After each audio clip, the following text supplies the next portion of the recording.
Now we're going to speak to Ian Bothwell, who is the founder member of the Crossfire Trust, and it operates here in Crossmaglen on a market day. So Ian, how did this all start for you?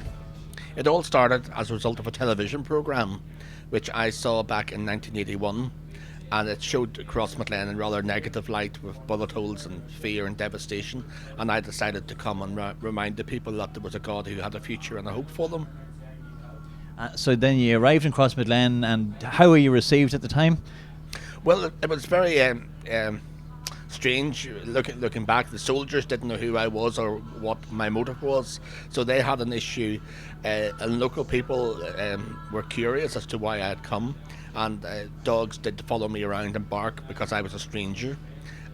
But local people did take me in, and when we started to play with the children, the parents really appreciated our input and trusted us, and maybe the church had needed time really to think about our motive and what we were coming in to do.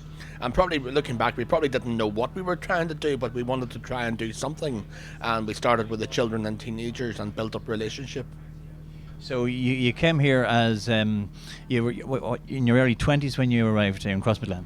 I was 21 and had just finished a 2-year diploma in theology in the Bible College in England, and really wanted to change the world, and was prepared to go anywhere, but I didn't realise I was going to go 30 miles down my own county and meet my neighbours who were, well, I didn't know the people in Crossmaglen. I was a complete blow-in, but a blow-in that couldn't be blown out, and I'm still here. Yeah, so I'd say maybe you were received with a bit of apprehension at the start, and people maybe thought you had an agenda of some sort, or you were pushing some sort of religion. So you're totally multi-denominational, and what you did in fact achieve was you brought all sides of the community together here in Crossmaglen and turned it into a positive story. I certainly did. I fell in love with the place and really developed a great love and understanding. The teenagers back in those days talked to me, told me what it was like, what their values and thoughts and procedures were, and I think from that I built a very good understanding of the local needs and cultural aspirations and loyalties, and built a good foundation of respect and trust.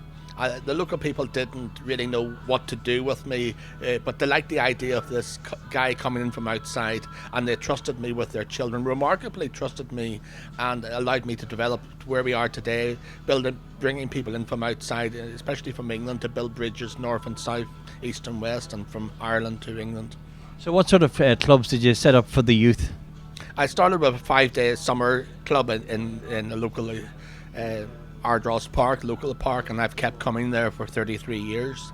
And then we bought an ex-Ulster bus and turned it into a mobile drop-in centre. And so I drove a bus in here on a weekly basis and developed a drop-in centre. Then we came to Crossmaglen Market, where we brought items for sale and built up further contact and conversation. And then this is now our 4th vehicle, purpose-built, £160,000 worth of love and action, where we can have a space to talk to people and build up even deeper relationships. And it could be compared to, I suppose, what we've seen springing up around the country lately is these men sheds.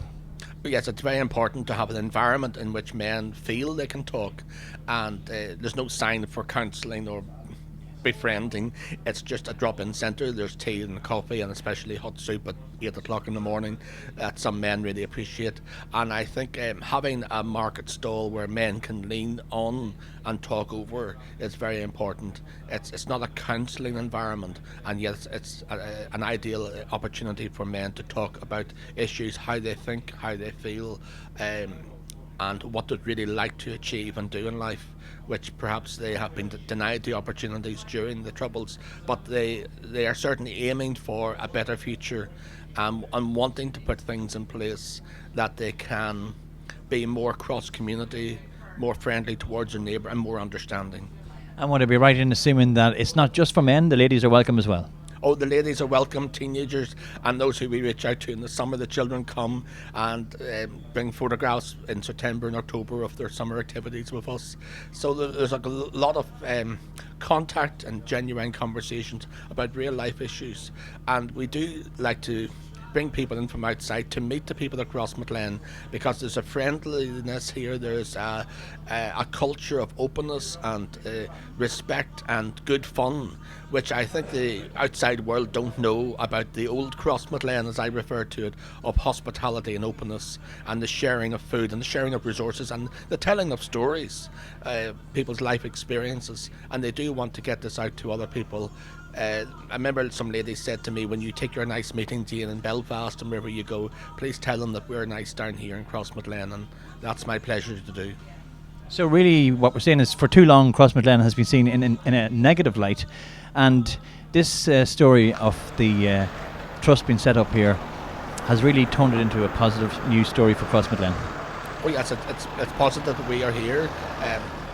And it was difficult in the early days, but we have been welcomed and allowed to come, and there's great opportunity for us. We're looking to get established here in a permanent base, what we do informally, driving in and driving home again. We want to come here and stay and put our roots down, and there's that desire in the people for us to do that. And of course we're looking around the town, and there's a thriving market here today, and that happens once a month. It happens on the first and third Friday of the month, and there's lots of opportunity for cross-border trade and opportunities. There's bargains, there's skill, there's a lot of resources that come out here at the market day that wouldn't be normally available in local shops. So, but on top of that, there's an opportunity for neighbour to meet neighbour and to talk and discuss, and it's an ideal opportunity to showcase Crossmaglen. So for 30 years you've been operating in the Crossmaglen area, is that correct? 33 years since I first came, and then I developed out of my volunteering base. I've developed Crossfire Trust as a registered charity that's connected to agencies and fundraising and support, and accountable and supportive, and we are connected in. In 2003 I got a Peace Prize from President Bush. That really was a line in the sand when we were working quietly, maybe just keeping our heads down and getting on with the job. Then we went more public, and now we can have a view on peace building and reconciliation, particularly coming from grassroots, from the real needs of the people, and maybe we can advise people in social development agencies about the need for mental health, and for the men of Crossmaglen to get the support that they need to face the issues, layers and multiple issues that they have to face. And when you set up the Crossfire Trust and came to the markets here, of course the markets have been here for a lot longer than that. How many hundred years are the markets going here in Crossmaglen? The markets were already established here. There was an old country market where the cattle were sold in the square, and often when I came in the early days, my market stall would be in the wrong place. But I can remember being very comfortable in that agricultural background, and being surrounded by cows. I was selling Bibles and books and blankets and clothes and bric-a-brac, and it was all very natural and very comfortable. And just to give people a picture in their mind of what time we're talking about, what year was that? That was 1981. There was T-shirts for Bobby Sands, and it was the hunger strike was just around the corner, and looking back, things were just about to get bad and difficult and demanding, and yet Crossmaglen remained open to me, and I kept coming. Well, that's a positive news story here from Crossmaglen. We've been speaking to Ian Bothwell of the Crossfire Trust.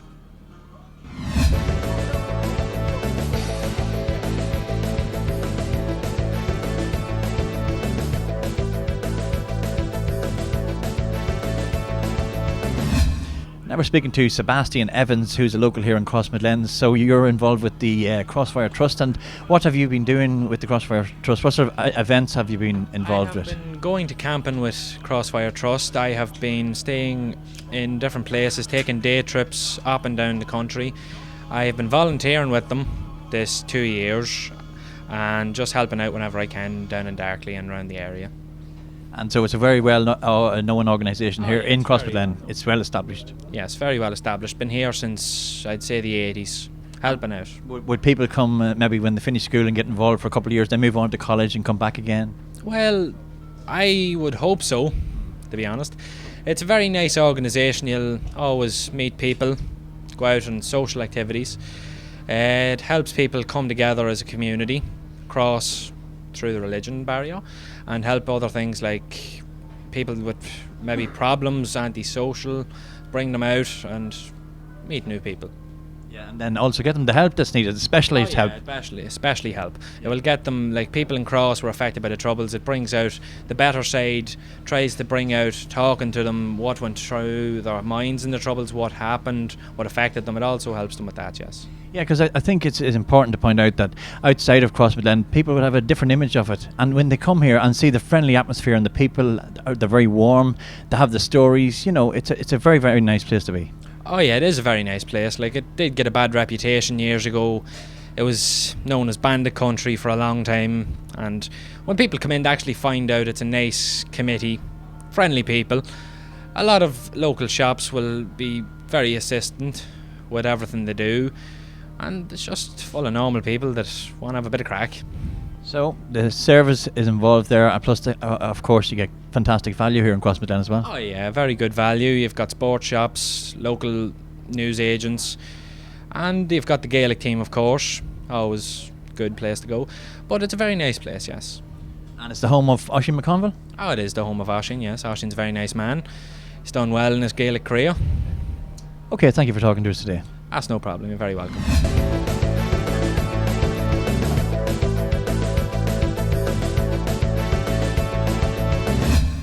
Now we're speaking to Fiona Kieran here in the Cross Square Hotel in Crossmaglen. How long is the hotel open now, Fiona? Martin, the hotel is open 7 years this March time. And since you've built the hotel, you've made a recent connection in the last couple of years with the tour company.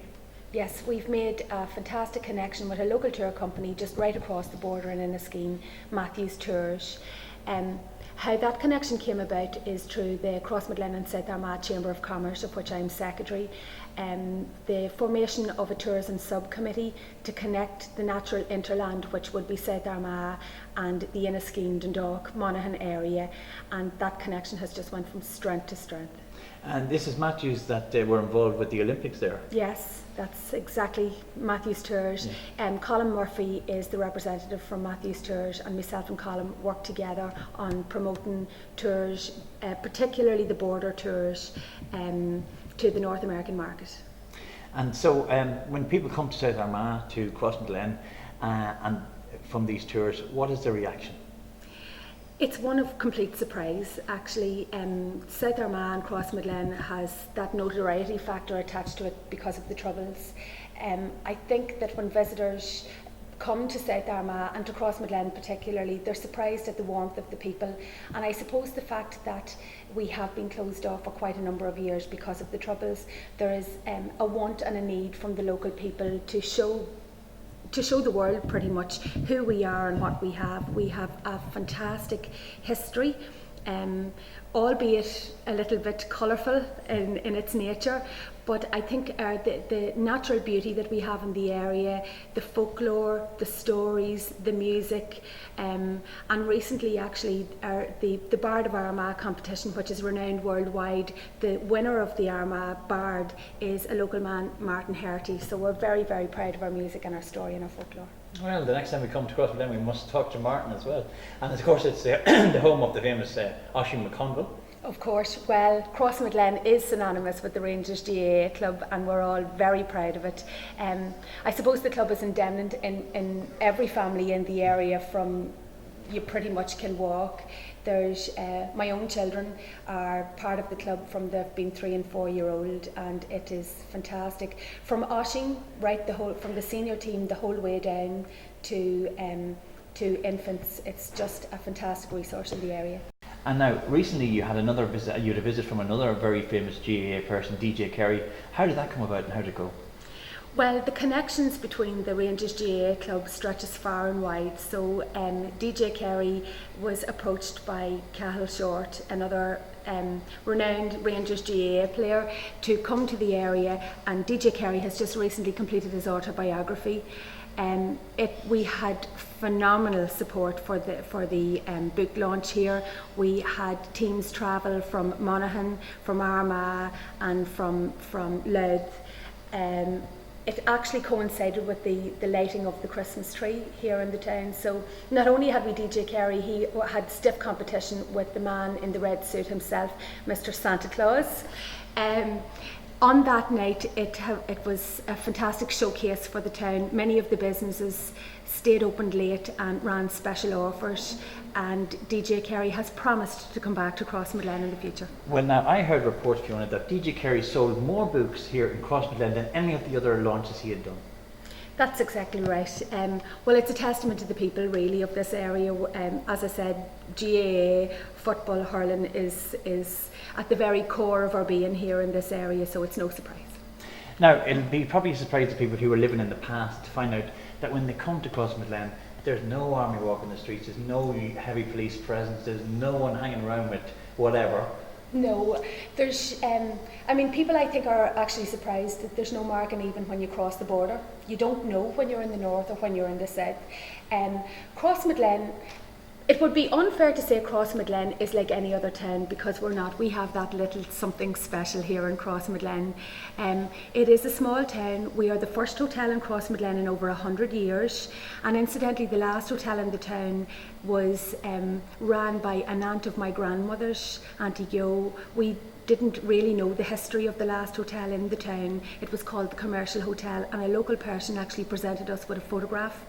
And in the photograph is a picture of my grandmother as a 14-year-old young girl who was sent over to do chambermaid and help out in the kitchen, and her oldest grandchild is doing exactly the same almost 100 years later. Well, they say that history often repeats itself, and here's a prime example of it. And I must say, we've been looking around the hotel. It's a fantastic facility. You do functions as well. We do, and just to say that Crossmaglen, and particularly the Cross Square Hotel, is very much open for business. Crossmaglen in South Armagh is a dual currency area, which means you can come with your euros or your sterling and spend it here. And this is what you call the blatant sales pitch. We have a great sale. We have a great sale on our rooms from now until February, and it's 45 sterling for two people. As they say, buy one get one free. We're halfway between Dublin and Belfast, and fantastic location for both Dundalk and Newry shopping, so you can't miss Crossmaglen. So if you're coming up from Dublin for Christmas and you want to do a bit of cross-border shopping, this is the place to stay, at the Cross Square Hotel here in Crossmaglen.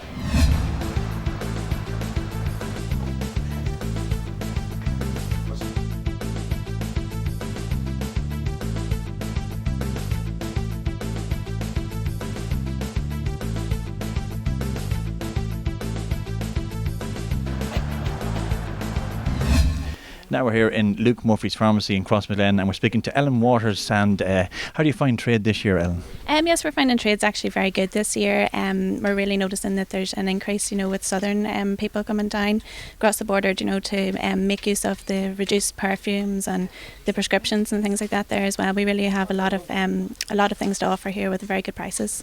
And would there be a huge price difference? Generally, there is a very good price difference now, with especially with prescription drugs. We're always open for quotes, and we're quite happy to take that. If anybody's interested, they can give us a wee ring on 048 30 861 333, or else they can call in and we can give them a price face to face. That's fine as well. And how come the pharmacies have priced the drugs differently here than in the Republic? Okay, generally in the Republic of Ireland, it's a lot of brands that are produced, or not produced, but actually given on prescription. So here we actually deal a lot with generic drugs, which means that we're able to give them at a very good price. Yes, I believe even in the Republic of Ireland as well now, some of the pharmacies will offer an alternative generic brand to the branded one as well, which is an awful lot cheaper. But there is, again, the price difference and the sterling difference. So this year it's more in your favour. Oh, it definitely is. This it has been for the last couple of years since we're allowed to dispense prescriptions from the south now. It has worked very favourably in a lot of southern people. Not for every case now, mind you, but for most cases it works out an awful lot cheaper. And when did that law change that allowed you to legally sell drugs to the south? I would say approximately about 2 or 3 years ago. So since then, trade has definitely picked up here, and we've got a lot of southern customers since then. And would that have been a European lifting of a ban on cross-border activity? Yeah, exactly. That's a European law that was changed then a couple of years ago. And that was to allow people from Italy to shop in Spain for drugs or whatever. Yes, So it's the same here in Ireland. Yes, exactly. Anybody anywhere in the European Union, as a general rule, there might be exceptions to that, but as a general rule, yeah, that's a European prescription would be okay here then. Okay, thank you for talking to us, Ellen. No bother at all. Thanks for having me. This is Mark Markey reporting for Border Region TV from the Square in Crossmaglen.